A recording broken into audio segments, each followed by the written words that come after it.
Hello guys, Happy New Year to everyone and welcome back for another Aeternum video. It's been a while since I've uploaded any content related to Aeternum, even though I'm streaming the game regularly, trying to diversify my builds and playstyles while also exploring new roles and weapons. Now it's also the perfect time to share with you that you can catch me live during those live streams, and of course you can ask your questions regardless if they are for PvP or PvE. And if for some reason the streaming time is not okay or suitable for you, our Discord community would be an amazing place to share valuable information and theory craft 24/7. You will find links for both the streaming platforms and the Discord in the description below. And now let's get back to business and go over today's topic. As you know, AGS announced to us that Season 7 will not bring any new type of content to the game, but instead it would launch a new wave of fresh start servers which will have a unique setting and rules attached to them. The first of those seasonal worlds will be PvP only, meaning that after level 15 all of the players will be flagged for PvP at all times, with the only exception being the cities and probably the teleporting shrines. Another thing they've been sharing was the unique way of progressing your gear and the new type of resources which will be needed for those special crafts.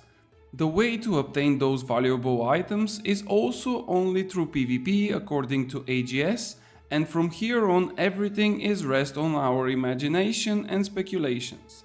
I hope and I want to believe that more information will be provided to the community and patch notes will be shared at least few days if not weeks before the release, which should come live on the 21st of January. But so far, and unfortunately as usual, AGS did not share further details on their Seasonal Worlds project. I will be following closely what they will be up to, and most likely I will give a try to those new worlds just to see the potential new changes and of course to update you with the information and details. I've seen many people stating that they don't really feel running another fresh start character, and to me that's completely understandable, taking in consideration that New World Aeternum was released only around 3 months ago, and with it there were quite a lot of new servers, most of them currently looking like ghost towns, and only few remain fairly active with enough population to support the world economy and content. Regardless of that, I believe that there will be still a good amount of people trying out the new PvP servers just for the sake of playing something different, as the lack of content in the endgame is kind of a trademark for Amazon Gaming Studios. And since we all saw what happened with the PvP island, we cannot really fail to address the concerns which come to mind for the release of those new PvP servers. The first and probably the most common issue is the grouping and killing of solo players. You don't need to be a genius to predict that people will team up with friends and will probably try to kill and punish solo players. Here the issue can even get worse if the levels of those players are with a big difference, even if we account the scaling for level difference in the game. Of course, it would be hard to combat such grouping problem, but my main concern are the places where the players will have to go through for their main storyline in order to progress their levels and gear. I can only imagine how nice it would feel reaching level 15 and not being able to progress with the main story quest due to people camping your spots. The second main concern has to be the general content of the game, and what I mean by this is all the dungeons, artifacts, trade skills and so on. AGS mentioned that leveling will be quicker and general progression will be easier than the current live servers, but if there are no changes to the mutation cycles, most of the artifacts will not be even obtainable in the first couple of weeks. Just to remind you that also with the beginning of Aeternum we had dungeons which didn't enter mutations for more than 1.5 months, so this basically means more than 50% of the lifespan of those PvP servers. To continue on the topic of progression, if the crafting will require you to have trophies and clothes for gear to craft, you would also face a bit of struggle to achieve everything in short period of time.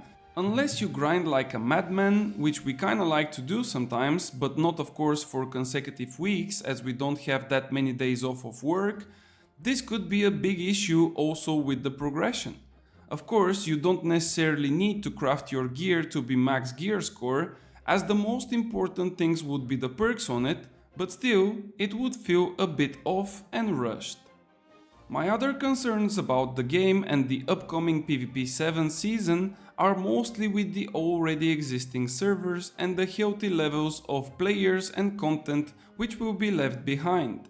Of course, I don't even doubt for a second that AGS will somehow manage to fuck up all of the things upon release of the season, as this was the case for all 40 months straight from the release back in 2021. Unfortunately, such type of features only come on the surface when the patch is live, as who would bother to release the version to PTR and to go through feedback that has nothing good to say. So let's rewind a bit and again go back to the Aeternum's release few months ago. All new players and fresh start characters were struggling to have a decent experience in all OPRs and arena games due to the cross-world activities being shared with all existing servers. Of course, AGS worked really hard for thousands of days to implement a matchmaking system for the game, but they forgot to tell us what they understand in the words matchmaking. For them, stating that you are a DPS while holding a life staff or a tank while holding a fire staff is exactly how they feel about matchmaking. After all, it matters what you feel and not what you do.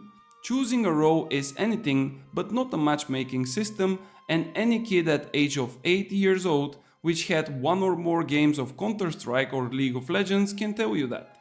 Regardless, we are now facing with two issues which are inevitable.